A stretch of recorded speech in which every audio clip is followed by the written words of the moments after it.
네, 여러분의 저녁 파트너 김종석입니다. 이재명 대표 단식이 중대 고비를 맞은 듯합니다.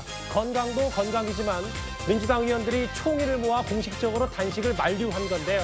여당의 김기현 대표도 단식을 중단하길 요청한다고 오늘 말했습니다. 저희가 이 소식을 준비했습니다. 네, 그리고 오늘도 여러분의 댓글 기다립니다. 뉴스타트 유튜브 생방송에 의미 있는 댓글 남기시면 저희가 소개도 하고 질문도 받아보겠습니다. 멀리 가지 마십시오. 잠시 뒤에 바로 돌아옵니다.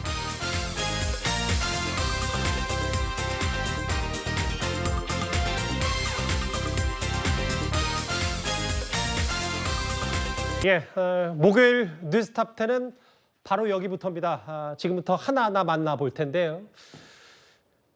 바로 한번 만나볼까요?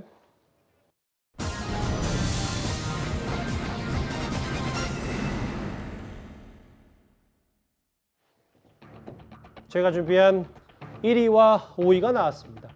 15일째 단식 투쟁을 이어가고 있는 이재명 대표에게 오늘 내일이 상당히 중요해졌습니다. 이른바 출구 전략 때문일 텐데요.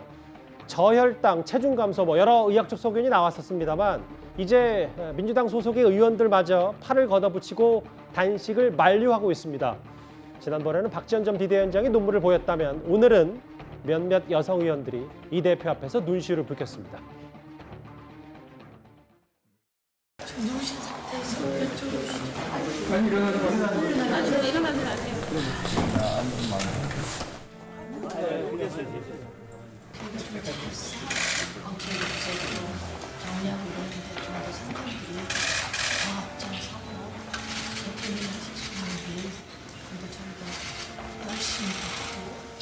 그래서 대표님 여기 더 계시면 이제 통제불능입니다. 적극 지지자들. 지지자들 마음도 좀 살피셔서 일단 의료진들에게 가서 검사를 받으셔야 됩니다. 오늘 가셔야 됩니다. 더 끌면 안 돼요.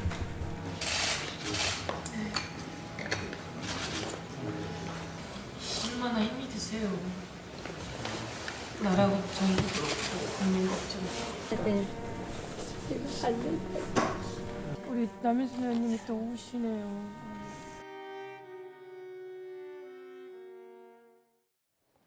화면 그대로 저희가 좀 설명을 해드릴게요.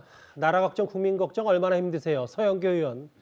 병원 빨리 가셔야 돼요. 남인순 의원. 몇몇 여성 의원들이 좀 눈물을 보였는데 근데 전반적으로 출구 전략에 대해서는 민주당도 좀 고민이 깊을 것 같아요. 그렇죠. 왜냐하면 이제 단식 자체의 목적 자체가 이제 정책의 목적이라 하더라도 일단은 이 한 개인의 어떤 건강 문제가 심각하게 영향을 받으면 이것 또한 굉장히 문제가 될 수가 있거든요. 지금 단식 15일 같으면은 거의 한계 상황을 넘었다고 볼 수가 있을 것 같습니다. 예전에 김영삼 전 대통령 같은 경우는 8일 만에 이제 병원에 갔고요. 김대중 대통령도 그 즈음에 이제 병원으로 이송을 했습니다. 보통 이쯤 되면 사실은 이 여러 가지 몸 상태나 또 몸 내부의 어떤 문제라든지 장기의 문제라든지 이런 것들이 이제 복합적으로 생기면서 그 의사들을 하는 이야기가 자칫 이게 시점을 놓치면 회복 불능한 상황으로 갈 수도 있다라는 그런 지적들을 내오고 있거든요. 그렇기 때문에 아마 지금 저는 오늘이나 내일이 굉장히 중요한 고비인 것 같습니다.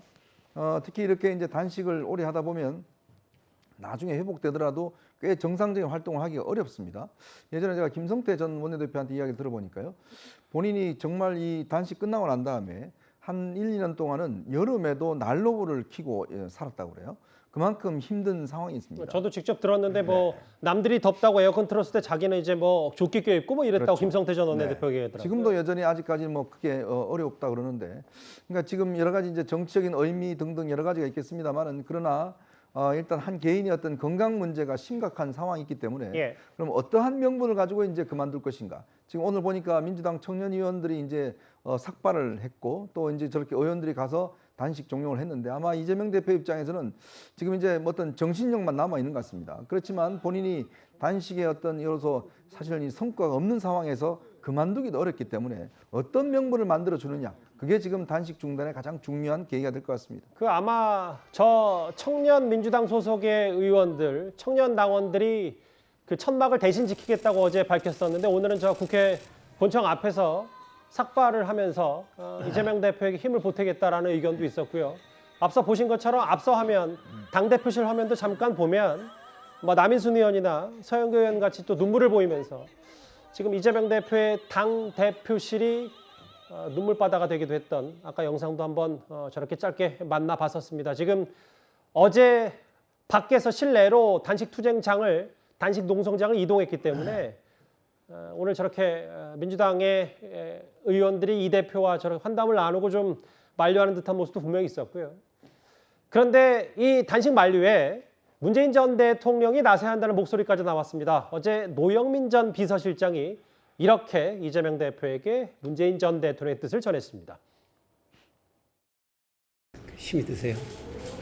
괜찮습니다. 단식이 길어지니까 문재인 대통령께서 정말 아주 깊게 지금 걱정을 해요. 엄중한 상황에 대처를 하려면 빨리 단식 중단하시고 건강을 회복하셔야 된다. 이런 말씀을 네. 하십니다. 감사한 말씀이고요. 깊이 잘 새겨서 잘 결정하도록 하겠습니다. 기저 질환이 조금이라도 있으신 분들한테는 아주 위험한 건데 그것에 대해서 깊게 새겨야 한다. 그리고 현재 상황이 하루 이틀 만에 해결될 것은 아니니까 단식을 빨리 중단하고 몸을 추스러야 한다. 뭐 그런 얘기했습니다. 네. 그거는 좀 지켜봐야죠. 그리고 최근까지도 윤석열 대통령 퇴진 운동을 주도하고 있는 불교계 인사들이 오늘 이재명 대표 단식장을 찾았습니다. 칼날위에 서시지 마시고 칼날이 되주셨으면 좋겠습니다. 이제 그만 몸 상하시면 안 되잖아요. 국민의 칼날이고 국민의 파사 현정금인데 그만 단식 멈추시고 우리 국민들의 반야의 검, 파사 현정의 검이 되어주셨으면 좋겠습니다. 몸조리 잘하셔야 됩니다. 부러지시거나 만나면 안 됩니다. 굽는 건 우리 스님들이 훨씬 더 잘하거든요. 저희들한테 단식을 맡겨주시고 대표님 잘하시는 일 해주셨으면 좋겠습니다. 저분이 진우 스님이라는 분이더라고요. 윤 대통령 최근까지도 퇴진 운동을 같이 함께하고 있는 진우 스님. 굽는 건 스님들이 훨씬 더 잘하니까 저희한테 단식 맡기고 일해달라. 뭐 이런 분위기까지 좀 연출이 됐는데 오랜만에 출연했습니다. 김재현 의원님. 여기 이재명 대표의 단식들을 좀 보면 지금 이미 보름이 됐기 때문에 의원식위원회 15일은 넘었고 뭐 저희가 뭐 이걸 숫자로 기록이 높다 낮다 이 얘기를 하고자 하는 건 아닌데 과거에 강기갑 의원이 29일 했고 이정미 대표가 딱 3주를 했었는데 이재명 대표 단식이 또 언제까지? 이 대표는 단순히 좀 단식을 끝낼 생각이 없는 것 같거든요. 그렇죠. 사실 우리 이재명 대표의 단식을 좀 나쁘게 보는 입장에서는 이 단식의 명분이 별로 없다. 예. 왜 단식을 하는지 모르겠다. 또는 더 나아가서 자신의 구속을 면해보기 위해서 오로지 그 목적으로 단식을 하고 있다. 이렇게 비난을 하고 있습니다. 또 그렇기 때문에 적어도 이달 하순까지 버티게 되면 이제 10월 달에는 국회 본회의가 없으니까 예. 그럼 상당 기간 체포구속 동의안이 국회에서 처리가 되기 어렵게 되고 그러면 자신의 대표직 유지가 훨씬 가능하게 되고 또 아마 구속될 가능성도 줄어든다. 이런 판단 아래 단식을 하고 있다. 이렇게 비난을 하고 있거든요. 그게 이른바 방탄 단식 아니냐 얘기를 예, 그렇다 보니 이 단식에 대해서 좀 좋지 않게 또 반응하는 경우도 있고 예. 반대로 어쨌든 인간이 사실 단식이라는 것은 마지막 남은 자신의 생명을 걸고 투쟁하는 일이거든요. 투쟁하는 일이기 때문에 역사적으로 보면 과거 우리가 유명한 마하트마 간디라든가 이런 예. 분들이 자신의 목숨을 걸고 단식을 했는데 이재명 대표께서는 사실 여러 가지 수단이 많잖아요. 국회에서 지금 법안을 통과시킬 수도 있고 대통령을 탄핵 소추 발의를 할 수도 있고 많은 권한을 갖고 있는 분이 이제 단식이라는 수단을 동원하고 있기 때문에 예. 지금 이 상황에 대해서 논란이 빚어지고 있고 사실 단식 날짜가 계속 진행되면 이제 뭐 이런 비난보다는 어쨌든 생명부터 구하자 뭐 그런 논리가 앞장서고 그것에 따라서 또 여야 간의 대화도 뭐 있지 않을까 저는 그렇게 보고 있습니다. 예, 여기 가장 최근에 했던 단식들이 숫자로 제대로 보니까 저도 좀 이해가 되는데 황교안 전 대표가 8일이었고 김성태 전 원내대표도 9일, 뭐 병원까지 간 거 하면 2주차가 채 안 됐었는데 이재명 대표 이제 오늘 15일이고 글쎄요, 뭐 강기갑 의원까지는 안 가겠습니다만 3주까지는 이 대표가 좀 생각이 있다 뭐 이런 얘기까지 주변에서 들려오고 있거든요. 다음 화면을 보겠습니다.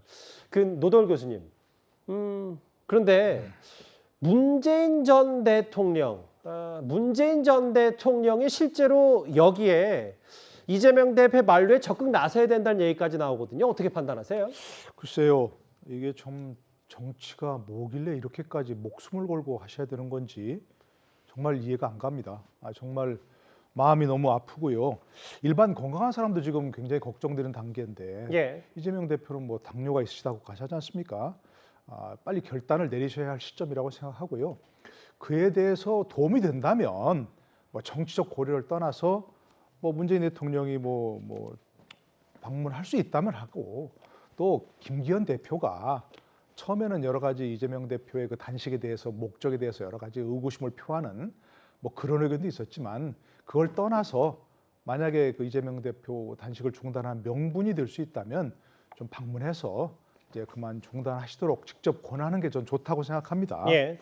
아까 이현정 의원께서는 뭐 이재명 대표의 단식 목적이 전혀 좀 달성되지 않았다고 하는데 저는 그렇지 않습니다. 예. 많이 달성됐습니다. 그걸 표면적으로 내놨지만 지금 민주당이 완전히 이재명 대표 중심으로 결집했지 않습니까? 한동안 나오던 그 비명계의 비판 지금 전혀 안 나옵니다. 그럴 수밖에 없는 거죠. 그리고 뭐 민주당 계열 뭐 원로들을 포함해서 지금 뭐 청년 정치인들까지 다 지금 집결해서 이렇게 이재명 대표 리더십이 회복되는 뭐 그런 단계고요. 그래서 지금 이게 다 전국 현안이 돼 있지 않습니까? 예.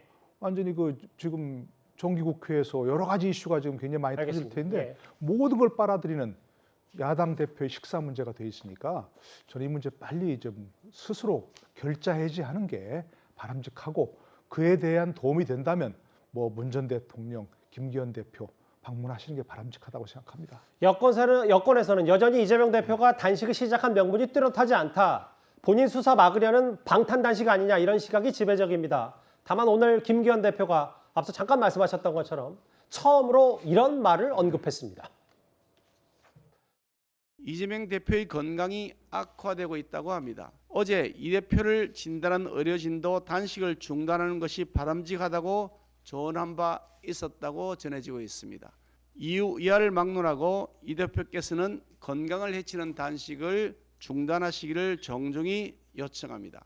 거대 의석을 가진 제1야당의 대표가 정부의 국정 운영을 점검하고 내년도 나라 삶을 챙겨야 하는 중차대한 정기국회 시기에 단식을 계속하는 것은 바람직하지 않습니다. 김기현 대표 포함해서 당 지도부 단식 중에 이 대표 방문할 계획이 있는지 알고 싶습니다. 아직까지 계획은 없습니다. 하지만 오늘 김기현 대표는 이재명 대표의 건강에 대한 우려를 하고 계시고요. 단식 중단 요청을 하러 가시는 자체가 아직까지 계획이 없기 때문에 만나서 무슨 말씀을 하실 것까지 미리 예단해서 말씀드릴 수는 없다.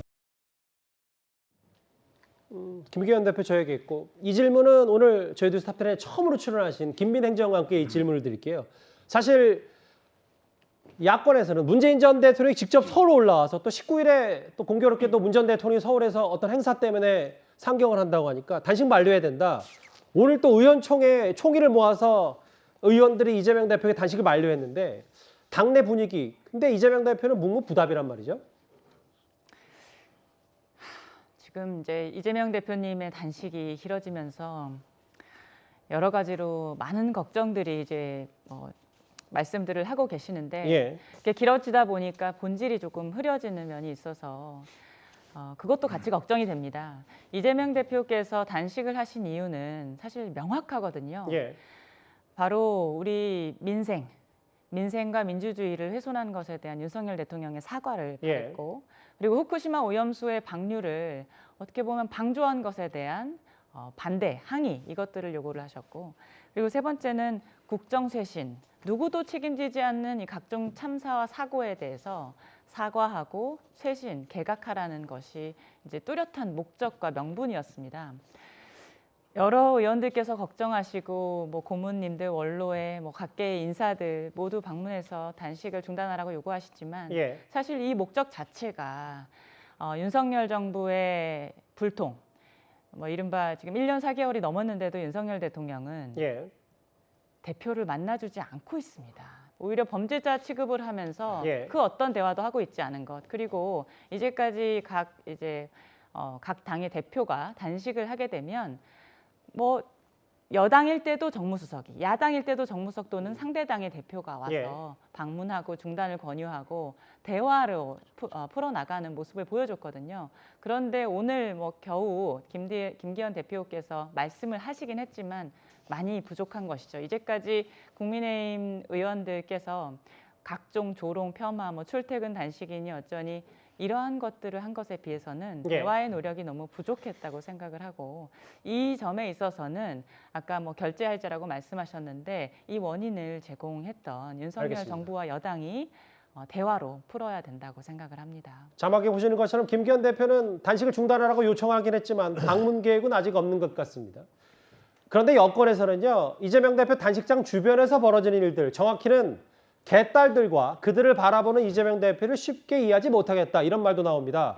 오늘 아침에 저희 라디오쇼 정치 시그널에 출연한 윤희숙 전 의원이 이런 말을 했습니다. 지난 9월 5일에 한 민주당 지지자가 이재명 대표 단식 중인 그 단식 청막 앞에서 큰절을 하는 모습이 포착이 됐어요. 정치 지도자한테 그렇게 큰절을 막 하는 거는 나의 어떤 당신을 비판할 나의 비판적 이성을 헌납하겠습니다, 이런 표시로 보여요. 네. 그 민주당의 아주 대표적인 정치인들이 앉아서 제가 너무 놀랬던 건 그분이 그렇게 절을 하는데 아무도 맞절을 안 해. 보통 우리는 앞에서 누가 큰절을 하면 그쵸, 몸둘 네. 바를 모를 것 예. 같아요. 나는 그 장면을 보고 저분들은 자신들이 저 국민들을 위한 공복이라는 생각을 전혀 안 하는구나, 마음속에. 어떻게 이렇게 꼿꼿이 앉아서 웃으면서 큰절을 받지? 윤희숙 전 의원의 시각을 어떻게 보세요? 왜냐하면 절하고 뭐 동조 응원하고 이런 것도 있었는데 아무도 맞절하지 않는다. 국민의 공복, 그러니까 공공기관, 공적인 일에 공직에 몸담으면서 사람들이 본인 스스로가 낮은 사람이라는 생각을 전혀 하지 않는다. 이 시각에 동의하세요? 그러니까 요즘 뭐 유행하는 말로 그로테스크하다, 뭐 기괴하다, 이런 아마 의미로 보이는데, 저거 사실은 그날 저 볼 때도 저는 또 봤던 게, 저라는 분 같은 경우는 이제 본인의 어떤 뭐 이재명 대표에 대한 존경심이나 또 우리가 고유 가지고 있는 유교적인 어떤 그런 면이나 이런 것 때문에 한다고 하지만, 예. 저 앞에 있는 의원들의 저는 행동을 정말 이해할 수가 없었어요. 그러니까 보통 우리가 다른 사람이 인사를 하면 사실 정치인들 같은 경우는 그보다 더 깊게 숙여서 인사하는 것이 관례거든요. 예. 근데 저기 앉아 있는 저 연단에 있는 분들 그 누구도 이런 행동들을 제지한다든지 아니면 함께 이 인사를 받는다든지 이런 행동이 아니라 그냥 지켜만 보고 있는 거죠. 이게 뭐 예를 들어서 우리가 명절 때 설날에 세배하는 듯한 그런 모습이지 않습니까? 세배할 때는 사실 아랫사람이 윗사람한테 하기 때문에 그렇게 해도 됩니다. 그럼에도 불구하고 설날 때 같이 또 맞절해 주는 게 예의거든요. 근데 지금 물론 모르겠습니다. 이분이 하시는 분이 개딸인지 아닌지는 모르겠지만, 예. 어쨌건 이것 자체도 좀 과도하다고 생각이 드는데, 저걸 지켜보는 민주당 의원들이 저거 전혀 미동이 없었다라는 것은 뭐 그냥 당연한 것처럼 느끼고 있는 게 아닌가. 그러니까 마치 뭐 아까 애들러서 표현하는 여당 사람들도 있는데 조선시대 같은 모습이다. 네. 뭐 이런 얘기도 좀 했었어요. 그러니까 뭐 이게 단지 이제 민주당 의원뿐만 아니라 의원들이 가지고 있는 하나의 또 특권적 의식. 나 의원인데 당신들 와서 절하는 거 나는 특별 대우 받아야 돼. 이러한 생각들이 기본적으로 깔려 있는 게 아닌가. 예. 그게 참 불편한 장면이었습니다. 김지현 의원님, 여론조사 한번 볼게요. 단식 관련해서 수치가 하나 나왔는데 3일 전에 끝난 여론조사는 이재명 대표 단식이 부적절하다 49.6, 적절하다 47.4. 물론 뭐 팽팽하긴 한데 사실 정치인의 마지막 수단, 마지막 투쟁 방식이 단식인 걸 고려하면 이 대표의 단식을 바라보는 시선이 그리 곱지만은 않다. 뭐 이런 해석도 동시에 나옵니다. 그러니까 바로 저게 문제인데요. 과거에 단식을 한 의원들의 아마 여론조사 결과를 보면 굉장히 단식에 대해서 동정적이거나 예. 또는 더 나아가서 단식을 하게 된 원인을 제공한 측에 대해서 비판을 하는 그런 경우가 상당히 많이 있었거든요. 물론 과거에 강기갑 전 그 민주노동당 의원의 경우에 29일 단식을 했다는 정말 그 유명한 단식 그 사건이 있었는데 그때 좀 코미디 같은 사건이긴 하지만 강기갑 의원의 수염에 카스테라 그 가루가 사진에 찍혀서 카스테라 단식이라고 조롱만 하고 끝난 뭐 그런 일도 있었고 하지만 그런 일이 있었습니까? 예, 사실은 이제 제가 정무수석으로 있을 때 그때 여당 대표인 이정현 대표가 단식 7일 만에 거의 뭐 그 건강이 정상으로 유지할 수 없다는 의사의 그 진단에 따라서 병원으로 옮긴 적이 있거든요. 그러면 지금 이재명 대표의 상황은 굉장히 심각한 상황인데 국민들이 보기에는 뭐 단식을 해도 크게 호응하는 것도 호응하지 않는 것 저렇게 여론이 팽팽하다는 것은 기본적으로 단식에 대해서 크게 막 안타깝다든가 또는 이 생명의 위협에 대해서 걱정을 한다든가 이런 느낌이 없다는 거죠. 평소에 그저 정치적인 이슈를 바라보는 것과 별 차이가 없다는 그런 의견을 갖고 있는 것이고 이것은 바로 이재명 대표 개인의 사법적인 지금 문제, 즉 구속을 피하기 위해서 단식을 하고 그것을 통해서 국회에서의 체포동의안 부결을 유도한다든가 또는 이 법원에서 건강 상태가 나쁘니까 이 상태에서 구속하기 부적절하다라는 그런 의미로서 구속영장을 기각시키려는 의도가 아닌가 이런 의심을 받기 때문에 저런 여론조사 결과가 나오는 것 아닌가 뭐 그런 생각입니다. 근데 단식 때마다 여러 가지 얘기가 있었네. 왜냐하면 당시 민주당에서 저도 기억하기로 뭐 혼수성태라고 해서 김성태 전 의원 전 원내대표 단식했을 때 당시 야당에서 그렇게 그렇습니다. 당시 여당에서 그렇게 비판했었고 강기갑 의원 또 카스테라 단식 카스테라 단식 뭐 그랬죠. 단식을 바라보는 게 마냥 다 좋은 것만은 아닌데 일단은 정치인들이 단식하는 데 대해서 반대 정파에서 비난하는 것도 있지만 국민들도 이게 뭐 정치인이 아까 지지자들이 큰절을 하고 또 정치인들이 큰절을 그냥 받는 그런 모습이 있었지만 사실 정치인들이 권력자잖아요. 그렇죠. 권력자가 권력을 통해서 할 수 있는 일이 무궁무진한데 마치 내 몸 하나밖에 남지 않았다. 내 이 몸뚱아리를 걸고 마지막 수단으로 내가 단식하겠다. 이렇게 했을 때 과연 얼마나 많은 국민들이 거기에 동조를 하고 안타깝게 생각하겠느냐. 이것을 돌이켜본다면 단식을 끝내는 것을 민주당이 빨리 좀 퇴로를 열어주는 것도 좀 필요하다고 봅니다. 일단 알려지기로는 검찰이 다음 주 초쯤 이재명 대표에게 구속영장을 청구하고 그 다음 주 정도가 되면 국회에서 체포동의안 표결이 이뤄질 걸로 보입니다. 그런데 친명계 의원들을 중심으로 체포동의안 부결 작전이 시작되는 것 아니냐 이런 평가가 많은데요. 어제 법사위에선 이런 말까지 나왔습니다. 이재명 당대표를 저들의 소굴로 내보낼 수 없습니다. 저는 그런 결론에 이르렀습니다. 단밤 깊은 고민 끝에 절대로 이재명을 저들의 아가리에 내줄 수 없다라는 이런 말 하기 뭐 하지만 전직 법무부 장관이 자당 의원총회에서 이재명을 검찰 땡땡땡에 내줄 수 없다. 뭐 이런 말까지 나와요. 자, 그래서 느닷없이 법사위원장이라는 분이 전임 법무부 장관, 여기서 전임 법무부 장관은 박범계 의원밖에 더 있습니까? 맞습니다. 자신 있게 그럼 내 이름 얘기하든지. 땡땡땡땡? 입에 담기 어려워서 땡땡땡이라고 하죠. 당에서의 발언을 가지고 면박을 준다? 그게 김도우 위원장의 깜냥이요? 그렇지. 그렇게 법치주의를 흔들고 싶어요. 그러다가 다 불타 죽습니다. 김도우 위원장. 그렇게 법치주의를 흔들고 싶어요. 아시겠어? 다 했어요. 사과 안 할 거예요. 막말은. 민주당 의총에서 검찰 아가리에 이재명 대표 내줄 수 없다 지금 이런 말까지 나오거든요. 그럼 검찰 아가리라고 하면 그런 피의자의 상상입니까? 아가리 얘기가 나오고 지금 이런 상황이에요. 구속 영장이 청구될 거란 이런 얘기도 나오고 있습니다만 의원님 말씀하신 대로 지금 확인해본 결과 1차 수사에 대해서는 소명 라인하지 않으신 걸로 확인되고 네. 저는 이 단어가 나올 때부터 가급적이면 정말 안 읽으려고 노력하고 있어요. 이 박범계 의원이 했던 얘기, 검찰의 입에 이재명 대표 내줄 수 없다는 얘기가 어제 법사위에서도 여러 공방이 있어서 전직 법무관이 어때 이런 말까지 쓸 수 있냐. 법치주의 뿌리째 흔들었다. 검찰이 입이면 피의자는 생선이냐. 뭐 이런저런 얘기까지 나왔는데 이게 마치 친명계, 최근에는 뭐 이재명 대표를 위해서 여러 목소리를 내고 있는 박범계 의원이 체포동의안 그러니까 민주당 의원들이 부결시켜야 되는 거 아니냐. 이 목소리 때문에 좀 나온 것 같거든요. 저렇게 써놓고 입이라고 읽어야 되는 겁니까? 아니 뭐 선택하십시오. 편하게 읽으셔도 됩니다. 예. 네. 아니 박범계 의원 얘기 들어보고 또 그동안의 그 민주당 의원들 얘기를 많이 들어보면 피의자 구속 여부를 마치 검찰이 최종 결정하는 것처럼 지금 얘기를 하고 있어요. 다 알지만 그거 아니지 않습니까? 예. 검찰은 영장을 신청할 뿐이에요. 그래서 법관이 최종적으로 결정하는 것이고요. 저는 뭐 여러 차례 얘기했지만 불구속 수사, 불구속 재판이 원칙이라고 생각합니다. 그런데 지금 이재명 대표 여러 가지 보면 이재명 대표 주변에서도 그렇고 민주당 전체에서도 그렇고 굉장히 증거인멸 시도가 여러 차례 일어나고 있지 않습니까? 예. 그거는 구속 사유가 되거든요. 그런데 그것마저도 검찰이 최종 결정하는 게 아닙니다. 예. 검찰은 권한이 없어요.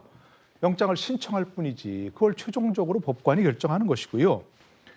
이번에 한 가지만 예를 들면 지금 이런 쌍방울 무슨 대북 송금 의혹 관련해서 검찰 수사 받고 나와서 이재명 대표가 당당하게 뭐라고 했습니까? 증거는 하나도 없이 지금 자기를 추궁하고만 한다 그러지 않습니까? 그 증거도 하나도 없다면서요. 그러면 법관 앞에 가서 그 얘기하면 보기 좋게 영장이 기각될 거 아닙니까? 그러면 검찰이 얼마나 큰 타격이겠습니까 지금. 예. 계속해서 이재명 대표를 구속하려고 하는데 영장이 기각되면 검찰 앞으로 수사 또 재판에 굉장히 큰 타격이 옵니다. 그러니까 저는 당당하게 법관 앞에 가서 소명해서 영장 기각을 받아오겠습니다 라고 이재명 대표가 해야 되고 민주당 의원들도 그걸 농원해야 되지 않나요? 법관 앞에서 할 수 없는 말이라면 국민들 앞에서도 하면 안 됩니다. 예. 국민들 앞에서 이렇게 당당하게 증거도 하나도 없이 얘기한다고 이렇게 공언하면 법관 앞에 가서 얘기하면 됩니다. 법관이 그걸 받아들일 거 아니겠습니까? 그걸 안 받아들이면 정치검찰이라고 얘기하는데 정치판사입니까? 정치법관입니까? 그렇게 얘기해서는 안 되는 거죠. 검찰이 다 하는 게 아니라 어쨌든 재판부가 최종 판단하는 건데 그렇습니다. 이걸 마치 검찰이 다 하는 것처럼 민주당이 주장하고 있다. 친명계, 특히 뭐 박범계 의원이 검찰을 맹 비난하고 있고 여러 가지 이재명 대표 단식으로 민주당이 결집하고 있냐 아니냐 여러 평가들이 엇갈리고 있는데 비명계 조응천 의원 이런 말을 했습니다. 저들의 아가리에 이 대표를 넘겨줄 순 없다. 예, 아주 오글오글 거려가지고 내 참 굉장히 좀 불편했어요. 어쨌든 단식을 하고 계시잖아요. 처지가 지금 공공하지 않습니까? 공공한 사람을 앞에 두고 그런 얘기를 하는 게 그게 비정하고 야박하죠. 그러니까 비정하고 야박한 상황에서 그 얘기를 꺼내기가 참 못합니다. 그래서 참고 있는 거예요. 못하는 거예요. 안 하는 거예요. 그걸 가지고 단합됐다라고 얘기하는 건 아니죠. 단식 전과 후에 큰 변화는 없다고 보십니까? 많은 분들이 침묵하고 있는 겁니다. 앞서 노돌 교수께서는 단식으로 이재명 대표의 리더십 혹은 결집이 좀 됐다는 평가를 하셨는데 비명계 생각은 좀 다른 것 같아요. 처지가 공공하니까 참고 있는 거다라는 조응천 의원 혹은 체포한 가결하고 영장 심사 받아야 되는 당내 목소리는 여전하다. 이현정 의원 어떻게 평가하십니까? 그러니까 지금 사실은 이제 불체포 특권을 또 한 번 이제 행사하기 위해서 아마 지금 친명계가 이제 공개적으로 지금 불체포 특권에 대해서 이제 부결시켜야 된다. 체포 동의안을 부결시켜야 된다. 이런 걸 주장을 하고 있는 것 같습니다. 이런 부분에 대해서 뭐 이재명 대표는 일체 말을 안 하고 있죠. 그런데요. 이 불체포 특권 포기는 이재명 대표가 지난 대선 출마하면서 내세웠던 대선 공약이었습니다. 예. 자, 그리고 지난번 김은경 혁신위가 제일 먼저 당이 요구한 게 뭡니까? 바로 이 불체포 특권에 대한 포기였습니다. 자, 그랬더니 정당한 체포영장에 대해서는 수긍하겠다라고 이야기를 했고 매매대는 하겠다고 수용하겠다고 공개 입장을 밝혔습니다. 자, 그리고 이재명 대표가 국민들이 보는 앞에서 국회 대정부 질문에서 연설에서 본인은 불체포 특권을 이제 포기하겠다 이렇게도 선언을 했습니다. 예. 자, 이렇게 3차례나 지금 했는데도 불구하고 또 이번에 그러면 이걸 행사하겠다. 도대체 민주당 의원들은 본인들이 했던 이야기 잘 모릅니까? 국민들이 그냥 이걸 안 듣고 있는지 생각하시는 모양이에요. 국민들 다 기억하고 있습니다. 그런데 이제 와서 또 공개적으로 이번에도 부결시켜야 된다 이야기하는 그 근거는 정말 저는 생각하기 어렵거든요. 그러니까 지금 의원들이 이재명 대표가 단식해서 좀 불쌍한 모습 보이고 하면 이번에 이제 부결시켜 줄 거라 생각하는데 제가 알기로 의원들 속내는 좀 다른 것 같습니다. 그럼 뭐냐면 단식과는 그렇게 큰 관련이 없다. 그렇죠. 왜냐하면 다음 총선이 있습니다. 예. 그럼 내년 총선 때 민주당 출마자들이 국민들 보면서 뭐라고 이야기하겠습니까? 우리 약속 지키겠습니다. 이야기할 수 있겠습니까? 저렇게 어겼는데? 그러면 의원들 입장에서는 이제 이재명 대표가 중요합니까? 자기가 중요합니까? 자기가 중요하거든요. 그렇기 때문에 저는 이번에는 아마 하게 되면 그렇게 친명계가 생각한 만큼 그렇게 부결표가 많이 나오지 않을 것이다. 이런 전망을 해봅니다. 지금부터 만나볼 이 얘기도 좀 중요한 포인트예요. 김지현 의원님. 이 얘기를 좀과 같이 만나볼까요? 대장동 첫 재판이 원래 내일이어야 되는데 다음 달 6일로 연기됐다. 이유는 이재명 대표 측은 건강에 문제가 있고 공판 준비에 시간이 더 필요하다. 아무래도 단식 여파일 텐데 어떻게 좀 판단하세요? 그러니까 이제 지금 대장동 재판이 미뤄지는 건 어떻게 보면 당연한 일이죠. 예. 그런데 대장동 사건 재판을 미룬다는 것 의미 자체가 예. 결국은 지금 영장 실질 심사를 받을 만큼의 그 건강 상태가 안 된다고 또 이야기할 수 있는 그런 보충적인 근거도 되어요. 그리고 그 전 단계에 국회에서 체포구속 동의안이 왔을 때 친명계 의원들이 자당 내 의원들을 설득할 수 있는 그런 명분도 저는 된다고 봅니다. 아하. 그리고 더 나아가서 예컨대 본회의 의사당 내에 남아있는 의원들에게 모두 밖으로 나가자. 우리가 이번에는 단합된 모습을 보여주자. 만약에 이렇게 해서 150명 이상의 민주당 의원들이 퇴장을 내버리면 그리고 앉아있는 의원들은 이게 분명히 부결시키기 위해 앉아있는 의원들이 현실적으로 되잖아요.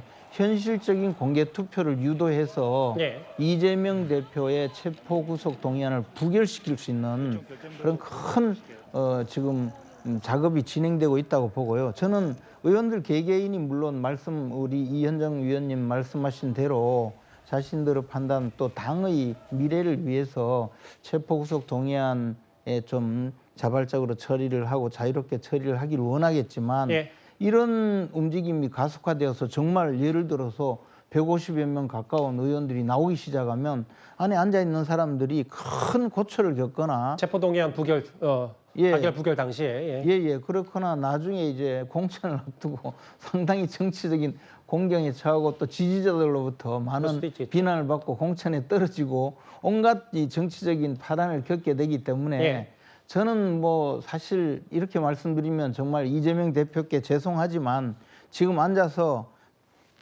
그 단식을 하고 계시지만 어떻게든 이 공개 투표를 한번 유도해 볼까 하는 생각도 하고 계시지 않을까 뭐 그렇게 보고 있습니다. 김빈 행정관께서는 어떻게 생각하세요? 왜냐하면 여기 화면에 보면 어쨌든 이재명 대표가 무기한 단식 투쟁을 선언했을 때 본인 관련 수사 단식에 영향을 미치지 않겠다. 단식이 본인 수사에 영향을 미치지 않겠다고 했는데 어쨌든 단식 여파로 재판이 미뤄졌다.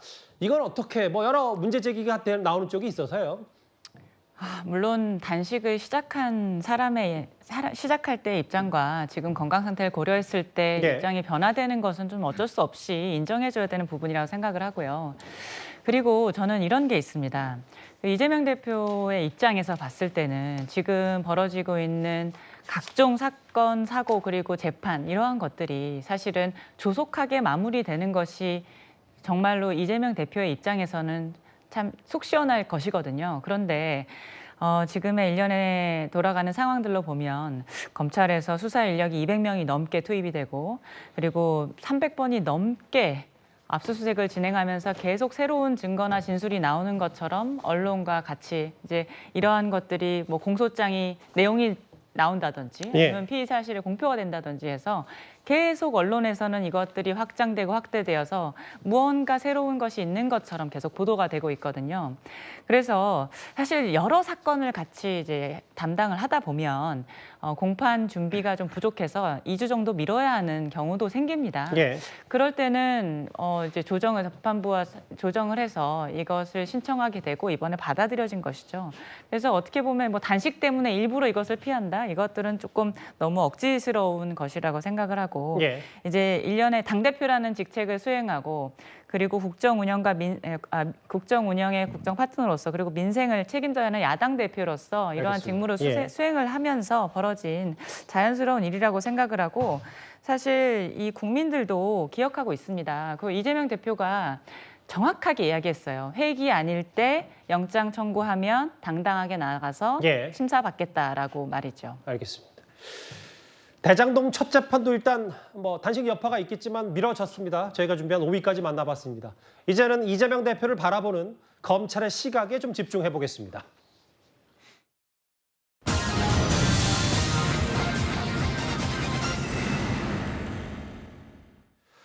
시청자분들도 어느 정도 아시는 것처럼 구속이라는 건 단지 혐의가 무거워서 하는 게 아니라 증거인멸, 도주 우려를 우선시합니다.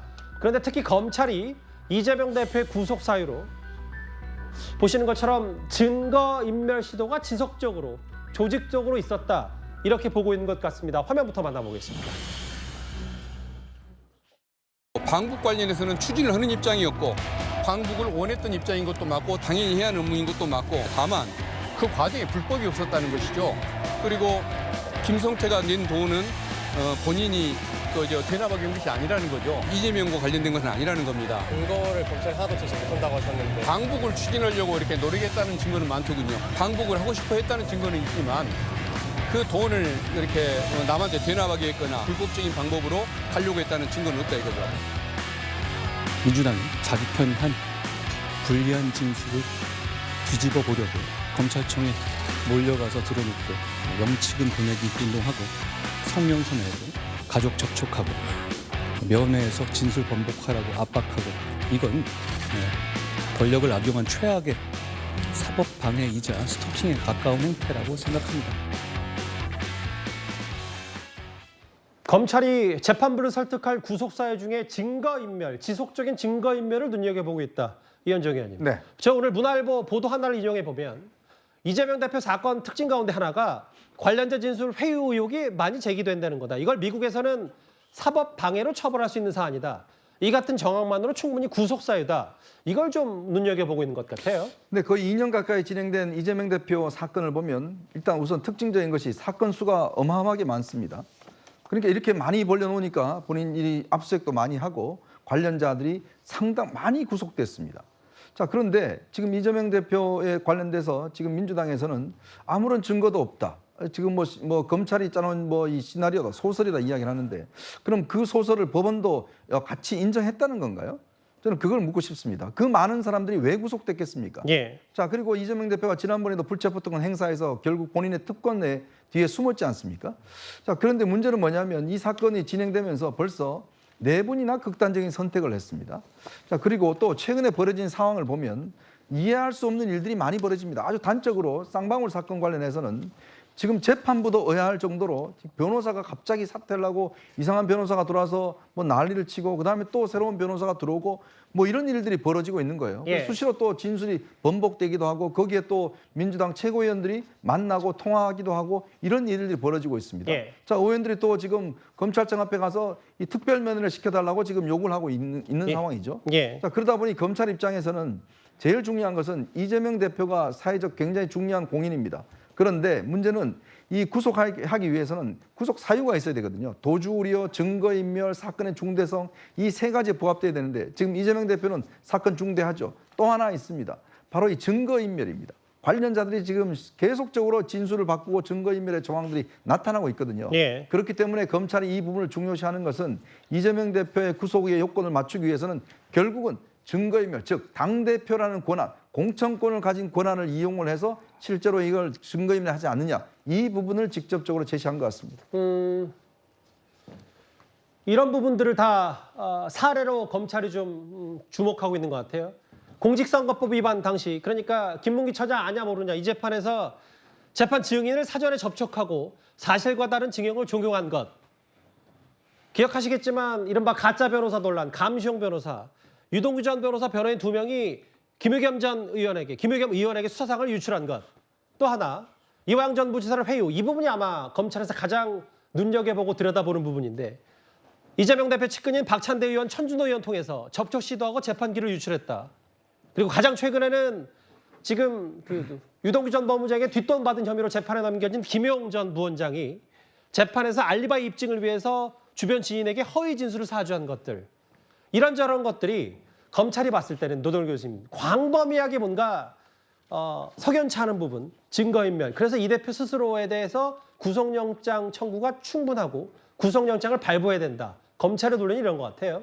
네, 우리나라에는 뭐 사법방해죄라는 건 없지만 뭐 증거인멸하거나 증거인멸을 교사하거나 또 위증하거나 위증을 교사하거나 그런 건 이제 개별적으로 처벌이 되죠. 예. 일종의 사법방해죄의 일종이라고 볼 수 있는 것들이고요. 아마 이제 이번에 구속영장이 청구되면 백현동 사건하고 그 쌍방울 대북 송금 사건 뭐 이거 두 가지라고 하는데요. 그 관련해서만 보더라도 이화영 전 부지사 아까 얘기했지만 뭐 계속해서 진술이 여러 번 바뀌지 않습니까? 처음에 그 검찰에서 얘기했던 것과 많이 입장이 다른 것도 여러 번 바뀌었고 그 과정에서 아마 뭐 그 본인의 이화영 전 부지사 본인의 입장만이 아니고 그것 때문이 아니고 다른 여러 외부적 요인 때문에 그런 것이 이루어졌다는 것이고요. 이런 증거인멸 또는 증거인멸 교사 이런 것들이 지속적이고 체계적으로 또 반복적으로 계속 이루어졌다는 그런 패턴을 가지고 얘기하면서 결국 이 사건에서도 증거인멸 우려가 있기 때문에 구속영장을 발부해야 된다. 이게 검찰의 입장일 것 같습니다. 예. 특히 이 부분이요. 아마 검찰이 가장 중요시하는 부분 앞서도 제가 말씀드렸지만 이 바로 이화영 전 부지사 회유 부분입니다. 이게 마치 이재명 대표가 최근 검찰 조사를 받고 돌아가서 이화영 전 부지사의 책임을 떠넘긴 듯한 말을 했기 때문에 어제 저희도 공개드린 그 영상 다시 한번 보겠습니다. 김성태 전 회장이 당시 중국에서 북한 고위급 인사를 만나서 이렇게 말을 했죠. 이재명 대통령 만들어야 될 거 아니냐. 이재명 대표 측은 증거가 없다고 말하지만 저 김성태 전 회장의 발언, 중국 영상을 검찰이 제시하는 물증 가운데 핵심 증거라고 판단하고 있습니다. 오늘 이걸 여당에서는 이렇게 비판했습니다. 우리의 소원은 통일 세번 합시다. 우리가 통일하면 대통령 만들어야 될 거 아니야. 우리의 소원은 통일! 결제한 문건이 있어도 그거를 모르셨다는 입장이신 거예요? 그렇죠. 아는 것들도 있고 모르는 것들도 있는데 그것은 그 방북 추진 같은 것들에 대해서 구체적인 절차를 하나하나 다 보호지사가 챙기는 문제가 아니기 때문에 알 수가 없는 거죠. 이재명 대표와 민주당은 팬티 한 장으로 하늘을 가리려는 것입니까? 이 대표 본인은 모르는 쌍방울 대북 사업이었고 이화영 부지사 단독 범행이라고 했습니까? 팬티 한 장으로 하늘을 가리십시오. 생각 없이 클릭만 했다 하셨습니까? 성남시장 시절 100만 원 예산도 꼼꼼히 챙기셨다던 이재명 맞습니까? 생각 없이 클릭질한 그 손가락만 체포하면 되겠습니까? 국민의힘이 꽤 세게 비판을 했는데 김주현 의원님 이런 것 같아요. 그러니까 검찰은 광범위한 증거인멸 시도 말고도 이재명 대표가 측근들에게 떠넘기는 꼬리 자르기 아니냐. 물론 뭐 운전면허증과 경기도 교무를 직접적으로 비교해서 비판 많이 받고 있지만 그러면 클릭만 했다면 그 손가락만 체포하면 되냐. 여당에서는 이렇게 책임 떠넘기를 많이 비판하고 있어요.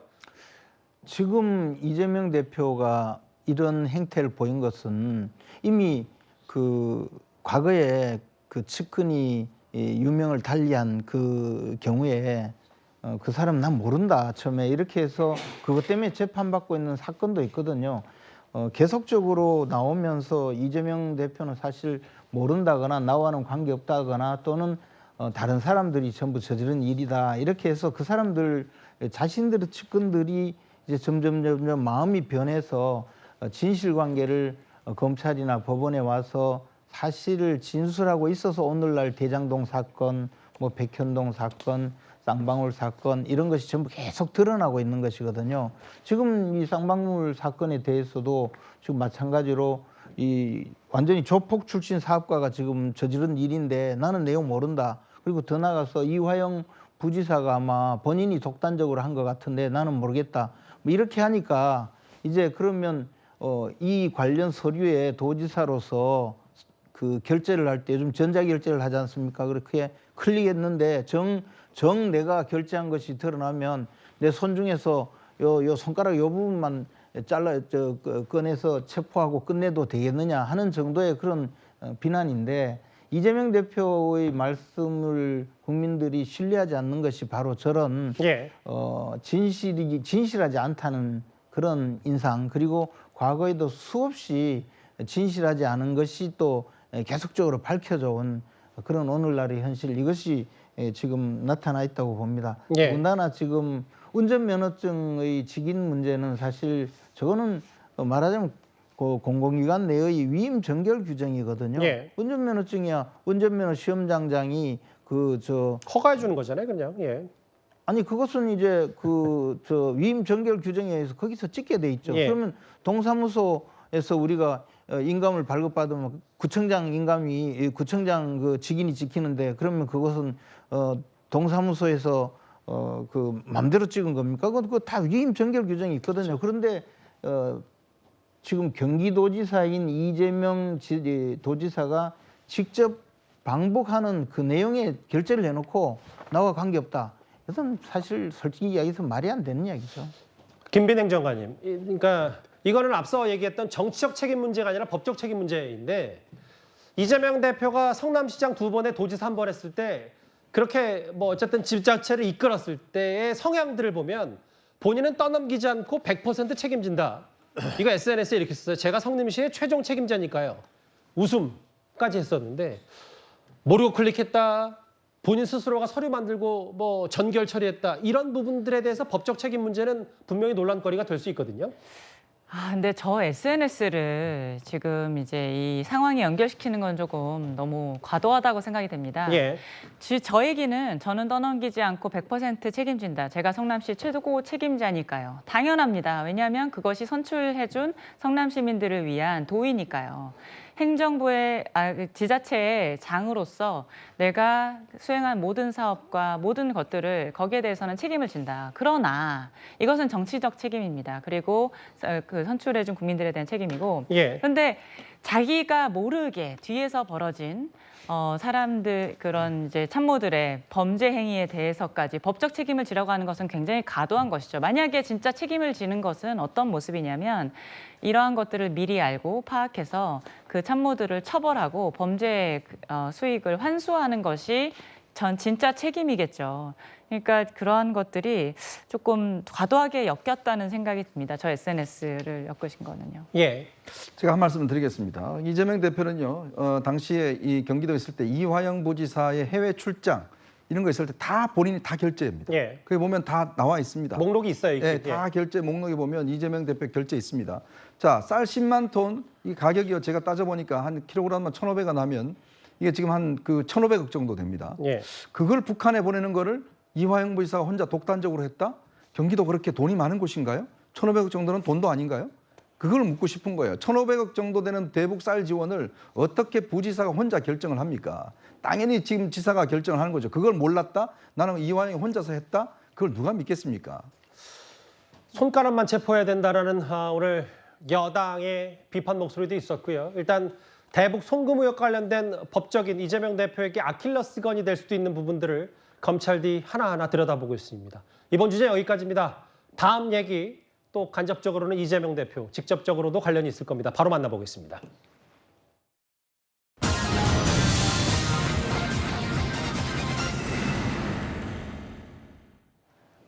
검찰이요, 오늘 지난 대선 직전에 김만배 신한림 씨의 가짜 인터뷰를, 그러니까 대장동 초기 수사를 윤석열 당시 검사가 무마해줬다는 내용의 녹취를 별다른 검증 없이 사실인 양 방송한 의혹으로 오늘 뉴스타파와 JTBC에 대한 강제 수사에 들어갔습니다. 무도한 윤석열 정권과 정치검찰이 얼마나 악랄하게 언론을 탄압하는가를 가장 적나라하게 보여주는 역사에 영원히 남을 그런 치욕적인 가장 암울한 날로 기록될 것입니다. 뉴스타파는 그렇게 만만한 조직이 아닙니다. 뉴스타파 침탈하는 윤석열 정부 규탄한다! 규탄한다! 규탄한다! 규탄한다! 루시안 자유는 정치검찰 물러가라! 물러가라! 물러가라! 물러가라! 실시하라! 외국보다 국민의힘 정치작동 중단하라!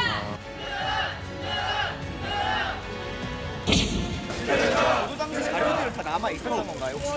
혐의 입증할 만한 자료는 좀 찾으셨나요? 이게 관련 정황이 확인이 돼가지고 지금 앞서 나오신 거죠? 지나가겠습니다. 김만배랑 신앙님 그 뉴스토크 혼자 사이에 그 부도 관련 정황은 확인됐나요? 오늘 계획하셨던 압색은 다 마치신 거예요? 압수물은 다 확보하셨나요? 검찰 측은 기자들의 질문에 별다른 입장을 내진 않았고 오늘 뉴스타파 기자들의 극렬 반발 2시간 넘게 대치하다가 결국 압수수색 대상, 보도 기자들 자택도 압수수색 대상이 됐습니다. 그 노덜 교수님, 결국 검찰이 이렇게 강제 수사를 할 수밖에 없었던 이유는 가장 중요한 건 대선 3일 전에 가짜 인터뷰 의혹이 있는 김만배 씨, 신앙림 씨의 보도, 마치 윤석열 당시 검사가 대장동 초기 수사를 무마해줬다는 이 얘기. 그로부터 열흘 전쯤에 남욱 씨의 진술조서, 조우영 씨 혹은 커피 타줬다는 그 검사가 윤석열 검사 아니냐. 이런 부분들을 좀 전반적으로 들여다보기 위해서입니다. 그렇겠죠. 뭐 바람직한 모습은 아니라고 생각합니다. 언론사를 검찰이 압수수색하는 그런 것들은 바람직하진 않지만 그러나 이 사안은 정말로 굉장히 중대한 사안이죠. 자칫했으면 정말 대선 결과가 바뀔 수도 있는 그런 문제였으니까요. 특히 뉴스타파는 이 문제의 진원지 아니겠습니까? 진원지고 특히 현재까지 알려지기로는 일부 녹취 파일이 분명히 있지만 그 일부를 빼버리고 앞뒤를 연결해가지고 마치 윤석열 당시 후보가 윤석열 검사가 그 말의 주인공인처럼 그렇게 만들어버린 그렇게 그 사실은 조작 방송 아니겠습니까? 뭐 뉴스타파가 만만하고 만만하지 않고 그런 얘기가 전혀 아닌 거죠. 언론 자유 소중합니다. 표현의 자유 하나로서 더구나 다른 기본권보다 우월한 지위에 있다고 할 정도로 소중하지만 그만큼 우월한 지위에 있기 때문에 그만큼 책임이 큰 거죠. 그만큼 책임이 크니까 그에 대한 아까 말씀드린 조작 방송에 대한 해명이 먼저 있어야 되는 것이고 그에 대한 윤리적 도덕적 책임이 먼저 있고 나서 그다음에 언론 자유를 주장하는 그런 모습이 좀 필요하다고 생각합니다. 28초인가요? 그 짜깁기 된 방송 때문에 오히려 전문을 공개하고 뉴스타파 측이 더 논란을 좀 부추긴 측면도 분명히 있을 겁니다. 이 강제 수사의 핵심 대상이 된 게 전직 JTBC 기자, 그러니까 복모 현직 뉴스타파 기자가 사실 조우영 씨 인터뷰하면서 윤석열 대통령은 모른다는 등의 취지의 말을 들었지만 이를 생략하고 보도했었습니다. 그런데 어제 복모 기자가 한 방송에 나와 이런 말을 했습니다. 제가 조우영의 인터뷰를 모든 걸 실어줘야 되는 건 아니지 않습니까? 보도의 취지는 커피가 아닙니다. 그 커피를 가지고 지금 정치권에서 뭐 서로 얘기를 하는 건데 보도에 조우영 씨는 당시 수사무마는 없었다고 반론이 반영이 돼 있었습니다. 연락이 없었고요. 개국 멤버로 한 11년 넘게 근무를 했는데 왜 이렇게까지 할까라는 측은한 마음도 들고 저는 기본적으로 이거는 용산에 큰 절을 올린 거라고 생각을 합니다. 윤석열 과장을 만난 적이 없다고 증언하는 진술조사도 봉 기자님이 확보했다. 라고 JTBC가 밝혔거든요. 그건 사실입니까? 네, 사실입니다. 근데 저 복모 기자 저 인터뷰 내용을 좀 들어보면 본인은 다 확보했다는 건 맞다. 그렇죠. 근데 제가 조우영 씨 인터뷰를 모든 걸 실어줘야 되는 건 아니지 않습니까? 라고 얘기를 하는데 좀 어떻게 들으셨어요? 참 기자 교육을 참 제대로 못 받은 것 같습니다. 이 기자라는 건요 여러 가지 사실관계가 있을 겁니다. 그러니까 그 중에서 이 선입견을 가지면 안 돼요. 지금 근데 봉 기자 제가 오늘 저 인터뷰를 다 들어봤는데 봉 기자는 이미 선입견을 갖고 있습니다. 즉 뭐냐면 부산저축은행 사건에서 윤석열 당시 검사가 봐줬다. 박영수 관계를 통해서 봐줬다. 이걸 딱 선입견을 갖고 그거와 맞는 팩트에 대해서는 다 수용을 합니다. 근데 그거에 배치되는 팩트에 대해서는 아예 다루질 않아요.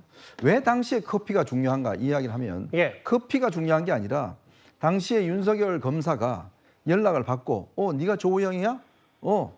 커피 한 잔 먹고 가 임마. 이렇게 이야기했다는 거예요. 그러니까 이제 커피만 타주고 대장동 수사 막아줬다. 이것 때문에 커피가 좀 논란이 됐던 거죠. 모아서 그냥 부산저축은행 사건 그냥 덮어줬다. 그래서 커피가 중요한 거예요. 세상에 그러면 검사가 커피를 타줄 정도로 뭔가 친분이 있었다, 알았다 이 이야기거든요. 그래서 커피가 중요한 겁니다. 그러니까 근데 문제는 조우영 씨는 윤석열 검사를 알지도 못하고 보지도 못했다는 거 아니겠습니까? 커피는 또 거기는 직원이 타줬다는 거고요. 그러니까 그게 커피가 안 중요한 게 아니라 커피가 굉장히 중요하죠. 왜냐하면 이 사건에 풀 수 있는 가장 중요한 핵심적인 고리가 바로 커피를 누가 타줬냐는 것이기 때문에 그렇습니다. 근데 봉지욱 기자는 그걸 아예 물어보지도 않았대요. 조우영 씨한테. 참 이해할 수가 없어요. 왜 그걸 안 물어봤는지. 그게 중요한 문제인데. 근데 조호영 씨가 자기가 천화동인 6호의 주인이 아니다고 이야기한 거 그게 거짓말이라서 그 사람 말은 못 믿었다 이야기를 하는데, 그렇다 하더라도 그러면 조호영 씨를 만났으면 조호영 씨가 주장하는 바를 기사에다 실어줘야 되잖아요. 조호영 씨는 이렇게 주장했다. 그렇지만 신빙성이 좀 의문된다. 이렇게 실어주면 되는 거잖아요. 예. 그것도 안 실어줬습니다. 그래놓고 이제 와서는 이게 뭐가 잘못됐냐라고 이야기를 하는 것인데, 글쎄요. 과연 국민들이 이렇게 생각하시면 기자들이 기사 쓰는 걸 과연 신뢰하겠습니까? 가장 이 사건의 중요한 것은 누가 커피를 타줬냐는 건데, 이제 와서 커피는 중요하지 않다라고 이야기하는, 저는 그거 자체를 이해할 수가 없어요. 김재현 의원님, 제가 조우영의 인터뷰 모든 걸 실어줘야 되는 건 아니지 않습니까? 저 말이 결국은 나중에 이 보도가 확대 재생산해서 인용한 데도 있었고 했었을 때 이게 마치 대장동과 윤석열 대통령이 직접적으로 연관이 있는 거 아닌가. 당시에 이재명 대표 측 반격의 빌미를 좀 줬다면 저 말에 책임을 지고 해야 되는데 강제 수학이 됐고, 이게 단순한 언론 탄압이라고 보는 것 자체는 좀 저희가 신중하게 하나하나 좀 예민하게 좀 접근할 부분이 있는 것 같거든요. 저는 기본적으로 언론에 대해서 압수수색을 하고 검찰이 보도된 내용 자체를 수사하는 것이 표현의 자유 또는 언론의 자유를 침해할 수 있기 때문에 가급적 하지 않아야 된다는 기본적인 생각은 충분히 갖고 있고요. 또 그것도 맞다고 봅니다. 그런데 우선 뉴스타파라는 매체 자체가 그러면 공정하게 보도를 해왔느냐 하면 전혀 그렇지 않고, 윤석열 정부 또는 과거 보수 정권에 대해서 극단적으로 비판적인 편파적인 보도를 해오던 매체 중에 하나였거든요. 그리고 그 언론사의 기자가 지금 봉 기자의 경우에는 당시 JTBC 기자였는데, 예. 그 내용을 보도할 때 정말 객관적인 사실관계를 모두 다 알려줄 수 있는 그런 내용의 최소한의 비슷한 내용의 정도, 시청자들이나 또는 국민들이 판단할 수 있는 정보를 제공한 게 아니고 완전히 일방적으로 사건을 왜곡해서 보도를 하게 만든 것이거든요. 그리고 제가 대선 당시에 캠프에서 클린선거 전략본부장으로 일하면서 윤석열 캠프에서 우리 후보 대응과 상대방 후보 검증 업무를 총괄 지휘를 했었는데, 그때 이 사건에 대해서 보면요, 부산저축은행 사건과 대장동 사건은 사실관계에서 전혀 아무런 관계가 없어요. 그냥 부산저축은행 과정에서 돈을 번 사람들이 대장동에서 땅 사서 대장동 투자를 하게 되었다는 이 주장을 시작하면서 대장동 사건의 주범을 윤석열로 만들기 위해서 이 커피를 타줬다라는 한 가지의 사실을 들고 나와서 모든 것을 끌고 왔고, 그것을 대선 3일 전부터 민주당이 강력하게 주장을 해왔던 것이거든요. 그러니까 이런 것이 단순히 국민에게 어떤 사실관계를 알리고 대선에서 국민에게 그 후보자를 검증하는 그런 것이 아니고, 오로지 특정 후보를 편매하고 비난하고 다른 특정 후보를 당선시키기 위해서 사실은 실질적으로 개입한 부정선거 운동이라고 보는 것이죠. 그러니까 검찰 입장에서는 이 과정 전체를 수사를 해서 저는 명명백백하게 그 내용을 밝혀야 된다고 봅니다. 오늘 검찰의 강제 수사 대상이 된 뉴스타파 얘기 중심으로 뉴스타파 측의 얘기도 한번 길지 않게 만나봤습니다. 저희가 준비한 2위였고요. 다음 주제는 지금 정치권에서 이 얘기도 좀 시끌시끌합니다. 바로 다음 주에 가보겠습니다.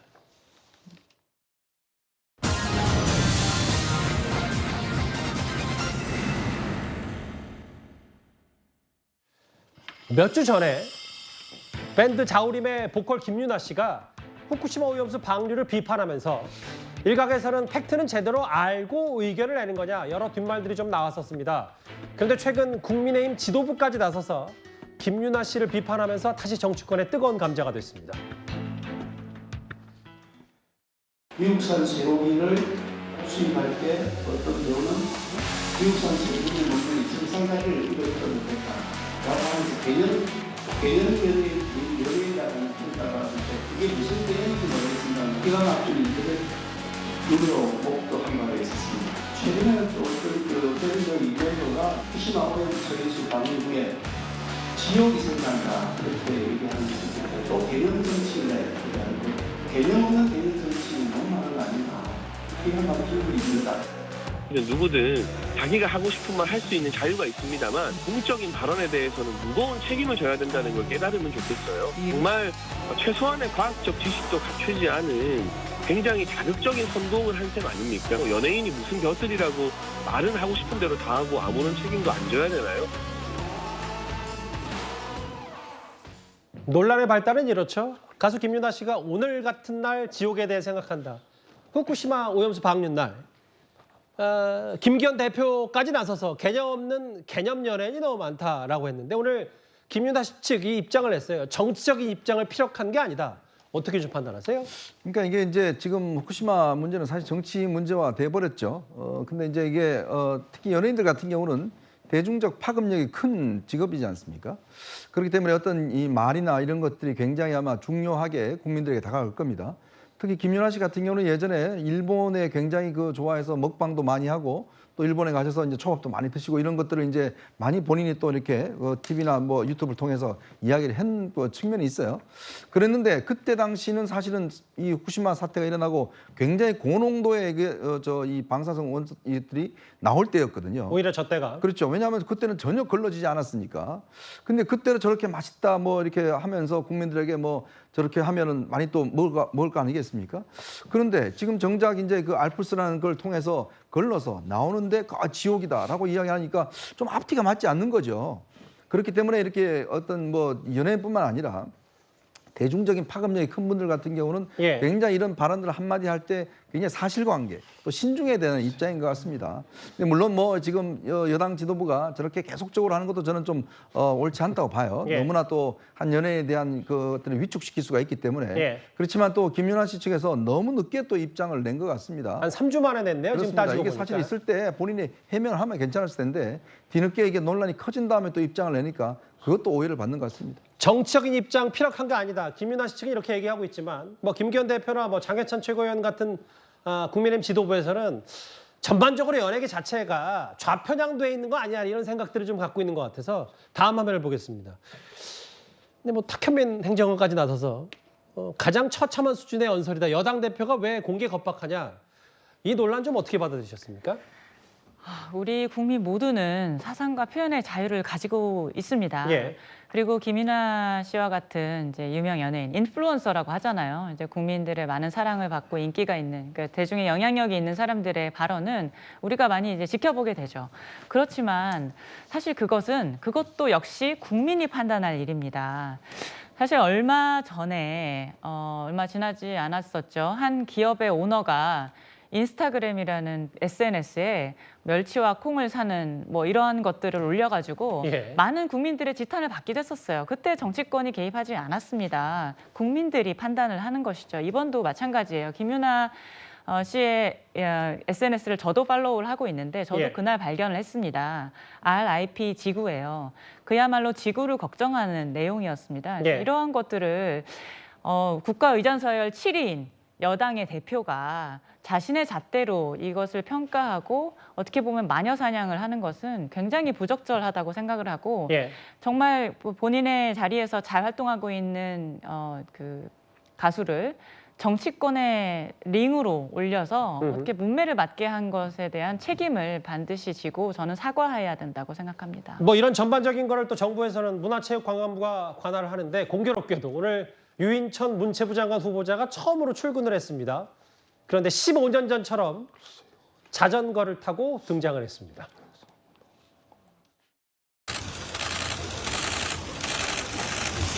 미안합니다. 복잡하게 해드려서. 좋은 아침입니다. 여러분 죄송합니다. 오래 기다리셨는 것 같아서. 뭐 15년 전에 일을 했다고는 하지만 훨씬 더 무거운 책임감을 지금 많이 느끼고 있고요. 글쎄요, 그거는 뭐 제가 있을 때는 별로 그렇게 물론 뭐 약간의 그런 대립적인 관계를 가지고는 있었지만 그렇게까지 그런 적은 없었는데 이제 제가 임명이 된다면 한번 그런 문제는 다시 한번 잘 들여다보고 자꾸 대립적으로 간다는 거는 우리 대한민국의 미래를 위해선 불행한 일이잖아요. 본인이 장관에 이제 임명이 되면 블랙리스트 같은 문제들은 좀 해결을 하겠다는 얘기인데 특히 전 오늘 이철 어떤 게 블랙리스트 문제를 다시 들여다볼 것이다라는 메시지와 함께 보시면 참 기자들 앞에서 인터뷰 나온 복장이 참 이채롭거든요. 이제 바로 자전거를 타고 출근을 했기 때문에 헬멧도 쓰고 안경도 쓰고 유인천 전 장관이 아니라 이제 유인천 후보자죠. 자전거 엄청 오래 탔다고 하더라고요. 제가 자전거를 타는데요. 저도 그 자전거 타고 서울에서 대구까지 가기도 했는데 예. 한강에서 만난 적이 있어요.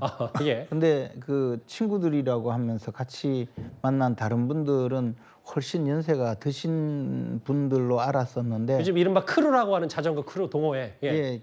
근데 이제 친구들이라고 고등학교 동기들이라고 하면서 예. 근데 유인천 장관 당시는 뭐 그냥 그 평범한 일상인으로서 굉장히 젊어 보이고 또 그 체력도 좋은 것으로 그렇게 봤습니다. 그리고 우리가 지금 이야기할 때 왜 이명박 대통령 시절의 문화부 장관이 지금 또 등장하느냐 예. 그리고 사람이 그렇게 없느냐 뭐 그런 비판을 할 때 저는 유인천 장관의 경우는 굉장히 그 오히려 중후한 그 어떤 분위기뿐만 아니고 그 동안에 좀 더 자신이 장관 역할을 하고 난 다음에 사회생활을 하면서 느낀 그런 경험을 장관으로서 좀 더 잘 할 수 있지 않을까 그런 생각을 했었습니다. 그리고 저 자전거로 출퇴근하는 모습을 보여주는 것도 굉장히 좀 이채로운 것이고 우리 정부가 조금 더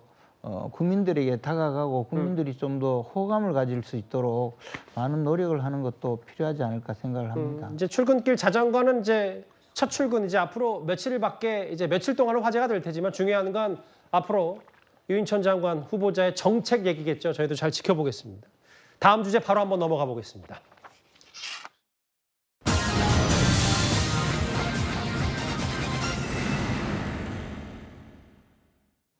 김명수 체제의 마지막 재판은 바로 최강욱 의원 건.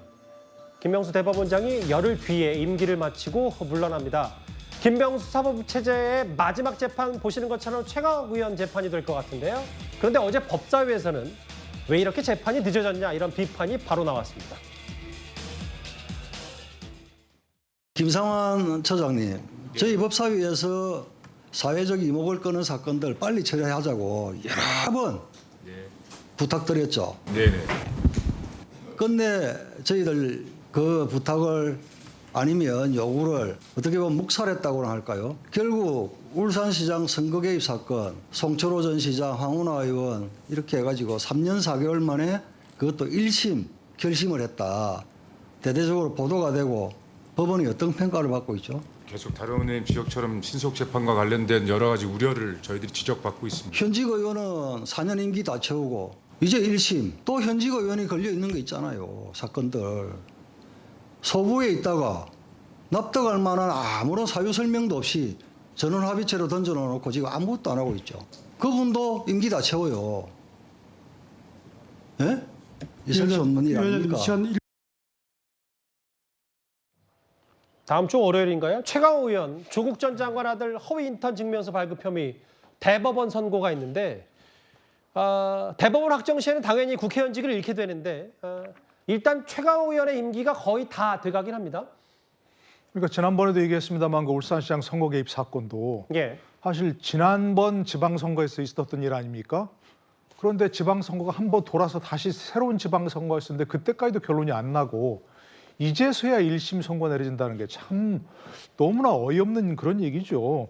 아무리 뭐 법원이 뭐 법관이 부족하고 뭐 여러 가지 일이 있다 하더라도 이게 말이 되는 겁니까? 최근에 취임한 그 서경환 대법관이라고 있으셨죠? 예. 그분이 그 청문회에서 그런 얘기했습니다. 질문이 가장 중요하게 생각하는 법원이 뭐냐? 법원, 그러니까 법적에서 경구. 그럼 물어보니까 지연된 정의는 정의가 아니다. 많이 회자되는 건데 맞아요. 그걸 자기가 가장 중요하게 생각한다는 거예요. 그 정도 되는데 지금 법원에서 지금 뭐 하는 건지 잘 이해가 안 되고요. 저런 것들은 내가 보기에는 고의적인 재판 지연 전략이 많이 있었다고 생각합니다. 뭐 최강욱 의원 같은 경우는 뭐 송달을 안 받거나 그러면서 고의적으로 재판을 지연시켰고 특히 또 예를 들어서 뭐 지난번 울산시장 선거 개입 사건 같은 경우는 판사가 아예 고의적으로 재판을 지연시킨 거거든요. 그런데 그거에 대해서 법원이 아무것도 할 수 없다. 모든 걸 법관의 자의적인 판단에 맡겨놓는다. 이러면 사법행정이란 게 왜 있습니까? 예. 그러니까 새로 취임하시는 그 뭐 새로 대법원장이 누가 될지 아직 확실치는 않습니다만 그럼에도 이균용 대법원장, 이균용 대법원장 후보가 되신다면 예. 이런 문제에 정말 민감하게 생각하시고 뭔가 제도적 개선이 필요하지 않는가 싶습니다. 화면 설명 시간대를 한번 다시 봐야 될 것 같아요.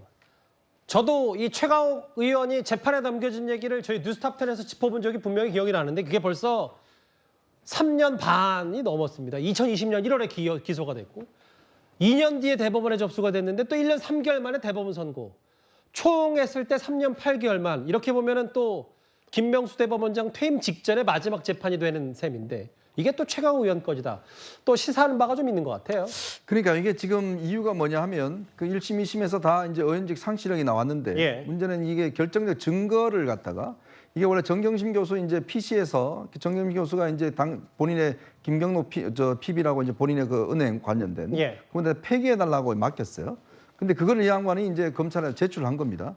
그러니까 그러다 보니까 지금 대법원에서 뭔 문제를 삼았냐면 이게 예를 들어서 본인이 입회하지 않는 조국 전 장관이나 지금 정경이 입회하지 않는 상황에서 수집한 증거가 어떤 정당한 증거냐 이걸 지금 논쟁을 벌이고 있는 거거든요. 예. 근데 이미 이 관련돼서 이 증거는 이미 정경심 교수 다 써서 지금 유죄가 다 나왔습니다. 근데 이걸 소부에서 결정이 안 나니까 지금 전원재판부로 넘겨서 지난 6월 달에 넘겨서 1년을 걸린 거예요.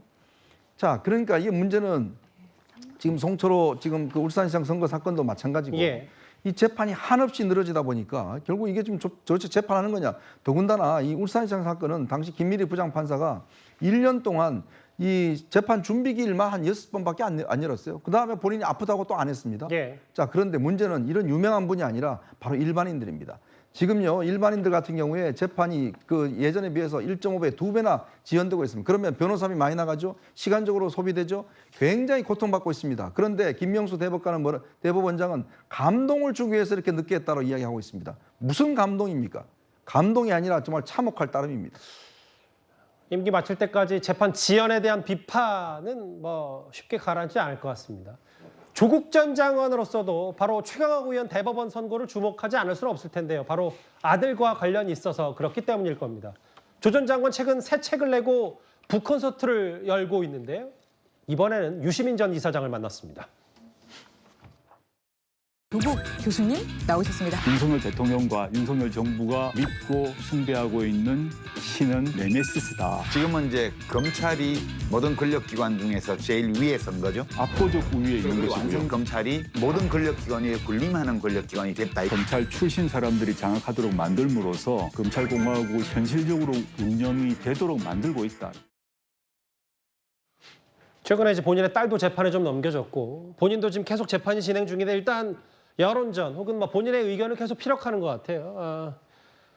유시민 전 이사장과 함께 이런저런 얘기를 했다. 좀 어떻게 판단하고 평가하시겠습니까?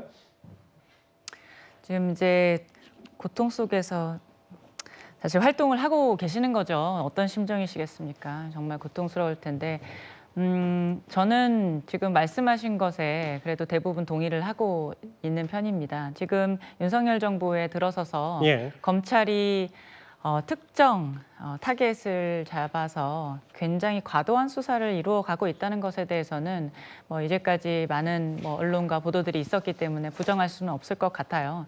그리고 이제 최근의 사례로 봤을 때는 정경심 교수와 조국 전 장관의 딸인 조민 씨에 대해서도 검찰이 이제 무리하게 기소를 하게 된 것을 볼 수가 있는데 오히려 검찰에서도 이런 이야기가 나오고 있습니다. 보통 부모가 기소가 돼서 재판 중에 있으면 예. 자녀는 거기에 대해서 이제 기소하지 않는 경우가 많다.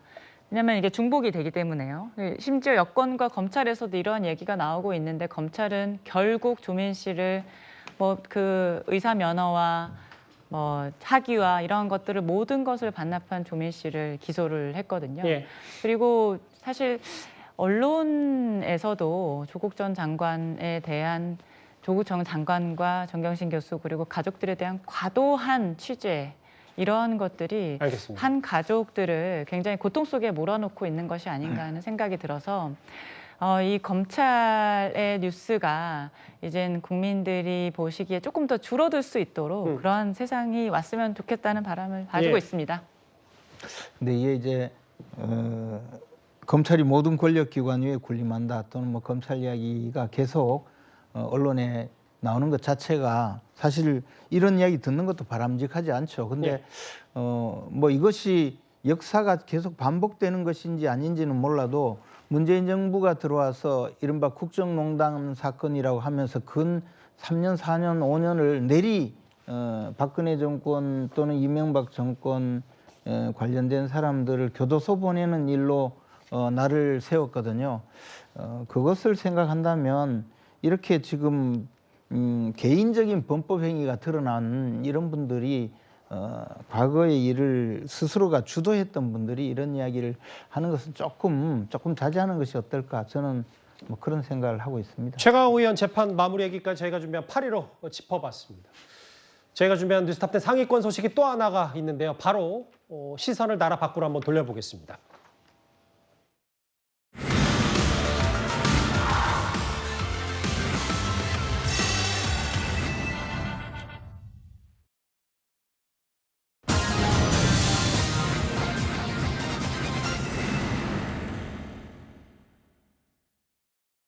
경애하는 김정은 동지께서 푸틴 대통령의 안내를 받으시며 연회장에 나오시자 전체 참가자들은 공고하고 참다운 조로 친선의 유대를 더욱 굳건히 다져주시는 두 나라 최고 수뇌분들을 박수로서 열렬히 환영했습니다.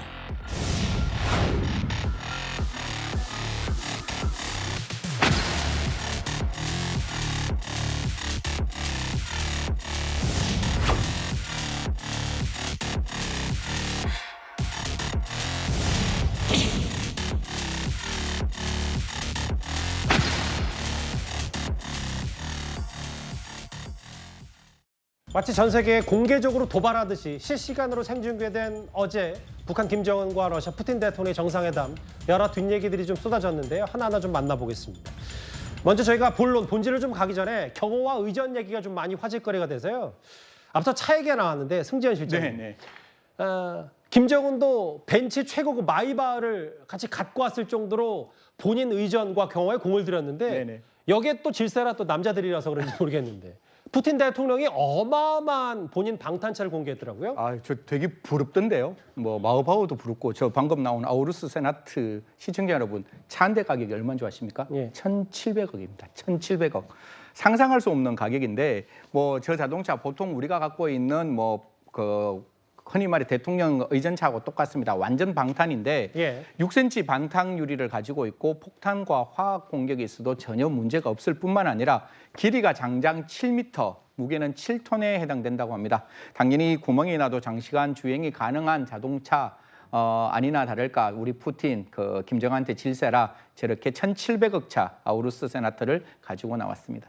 글쎄요, 뭐 단순히 부럽다는 생각도 들면서 동시에 독재자의 여러 저런 행보에 맞습니다. 국제사회는 어떻게 자기 차 하는데 1,700억 연구비까지 포함해 쓸 수 있냐 이런 비판도 좀 동시에 나올 수가 있겠어요. 야, 이게 아무리 그래도 그렇지 구멍 나도 장기간 주행 가능하고 또 마이바흐에 맞서는 푸틴 대통령의 저 차. 다음 화면을 보겠습니다.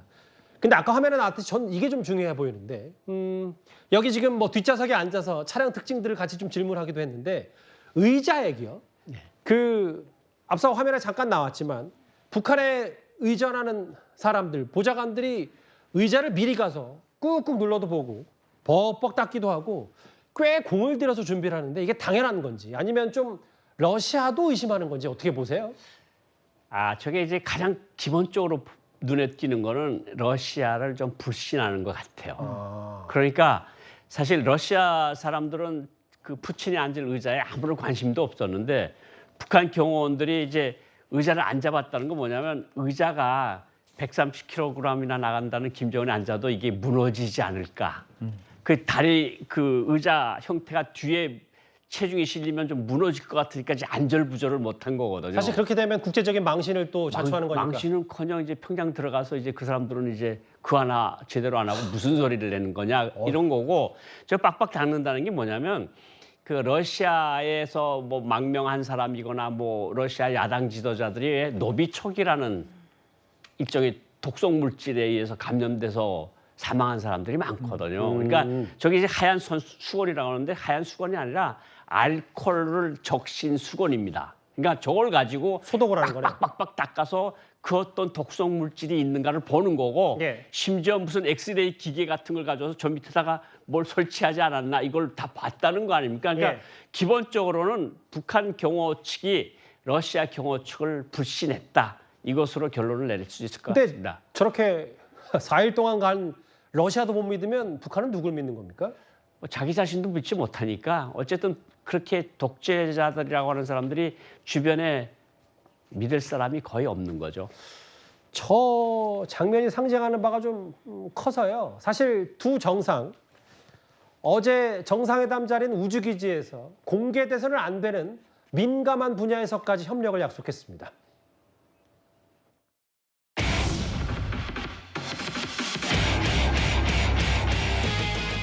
이게 혁신적인 기술로 만든 관리탑입니다. 다른 데에 없습니다. 이게 뭐 봐요. 수사기들은 이 우주발사에서 발사할 수 있는 제일 큰 대형은 발사 추진력이 있는데 여기도 있고 보조 아이터스까지 포함해서 8m. 네, 맞습니다. 다 합쳐서 조립한 상태에서 8m 지켰습니다.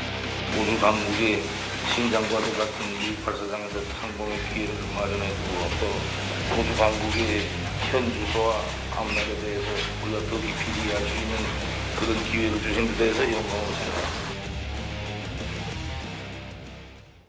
북한 김정은 얘기할 때 계속 의자만 보여서 큰일이라는 거죠. 일단 다시 본론으로 가보면 그 고영한 특보님. 북한에는 러시아가 위성 개발 기술을 주고 그리고 지금 우크라이나전을 임한 러시아에게 무기를 주는 게 대략적인 무기 거래 핵심인데 전반적인 지금 그 정상회담 기류를 쭉 봤을 때 북한으로서는 얻은 게 분명히 있는 것 같습니까?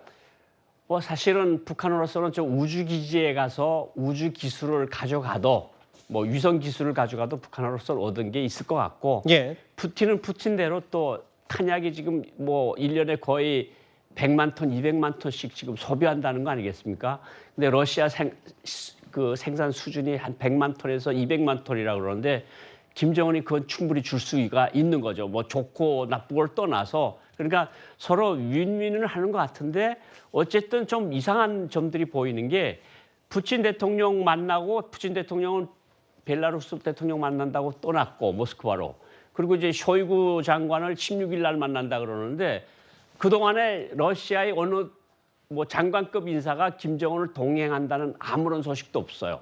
그러니까 러시아에 가서 약간 푸대접을 받는 거 아니냐. 어제는 물론 성찬을 먹긴 했는데 뭐 밥 한 끼 대통령한테 먹여주는 게 국가 수반한테 먹여주는 게 뭔 그렇게 큰 일이겠냐마는 저 사실 제대로 되려면 푸틴이 어느 전투기 공장 같은 데 가서 같이 참관하는 게 극진한 예우긴 할 것 같은데 어쨌든 푸틴 대통령은 모스크바로 가버렸어요.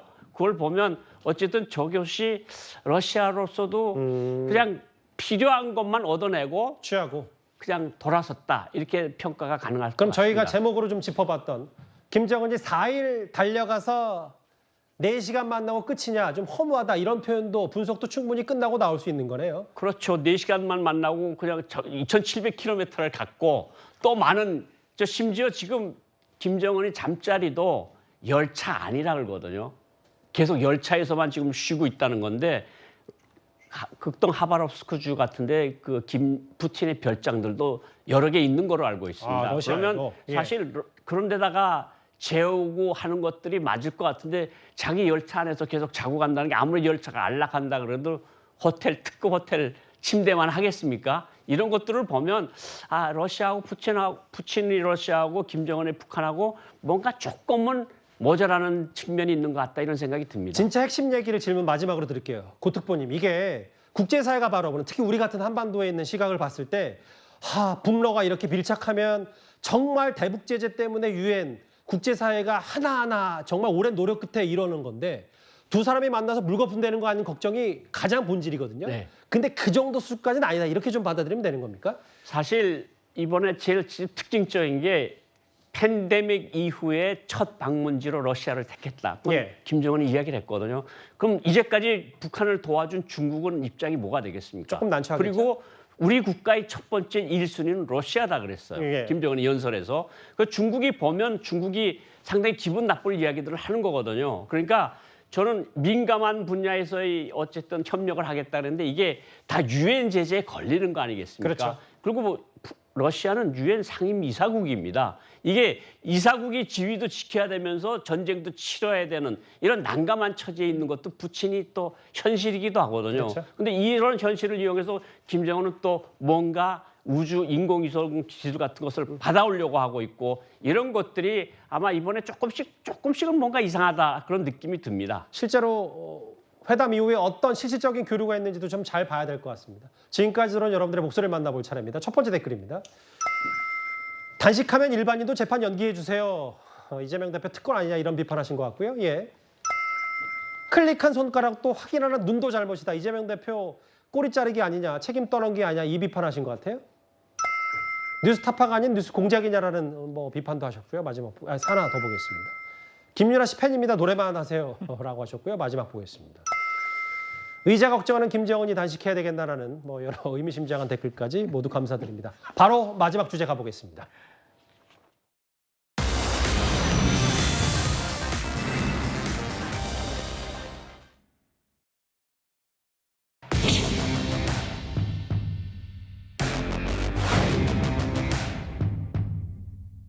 아저씨, 칼 버리세요. 칼 버리세요. 칼 버리세요. 칼 내려놓으세요. 그래요? 칼 버리시라고요.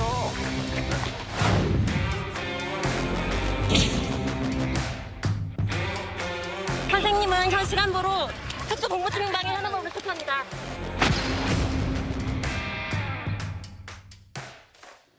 최근에 수원에서 벌어진 상당히 급박했던 영상 경찰 통해서 저희가 받아봤는데 승재현 실장님, 저게 흉기 난동 사건 어제 오늘 일은 아니라서 정말 걱정이 되긴 합니다만 이번엔 또 80대 남성이에요. 네, 뭐 자기가 옛날에 사귀었던 여자의 외도를 의심해서 저런 행동을 했다는데 저는 뭐 이해되지 않고 경찰이 정말 현명하고 적극적으로 잘 처리했다고 생각합니다. 예. 뭐 여경이라서 가끔 갑론을박했었는데 지금은 정확하게 흉기를 들고 오는 그 가해자를 우리가 그 테이저건으로 테이저건으로 막았고 그 테이저건을 받은 사람을 아까 다들 보셨죠. 현행범으로 체포한다고 하면서 민한다 원칙을 고지했으니까요. 예. 아마 특수협박 및 특수공무집행방해죄로 구속됐고 이제 검찰에 송치될 예정이라고 합니다. 아, 참 이런 일이 계속 빈번하게 발생해서 일상에 지장을 받지 않을까 걱정되는데 경찰이 강경 제압을 한 저희가 준비한 10위까지 만나봤습니다.